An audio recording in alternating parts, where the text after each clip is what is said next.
கருங்கல்லில் செதுக்கப்பட்டிருக்கும். எங்காவது ஓரிடத்தில் சிற்பியின் உளிப்பட்ட இடம் தெரியும்.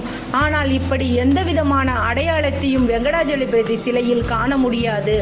அது மட்டுமல்ல, சிலையின் வடிவமைக்கப்பட்டுள்ள நெற்றிச் சுட்டி, காதணிகள், உருவங்கள், நாகாபரணங்கள் எல்லாம் பாலிஷ் போட்டது போன்று நகைகளைப் போல பளபளப்பாகவே மின்னுகின்றது. திருமலை 3000 அடி உயரத்தில் உள்ள குளிர் பிரதேசம். இருந்தாலும் அதிகாலை 4:30 மணிக்கு குளிர்ந்த நீரால் அபிஷேகம் செய்யும் போது பெருமாளுக்கு வியர்த்துவிடும். பீதாம்பரத்தால் அந்த வியர்வையை ஒற்றி எடுப்பார்கள். ஏனெனில் ஏழுமலையான் சிலை எப்பொழுதும் 110 டிகிரி ஃபாரன்ஹீட் வெப்பத்திலேயே இருக்கும். இது ஒரு அதிசயம்தானே. ஒவ்வொரு வியாழக்கிழமையும் ஏழுமலையானுக்கு அபிஷேகம் செய்வதற்கு முன்பு நகைகளை களைவார்கள்.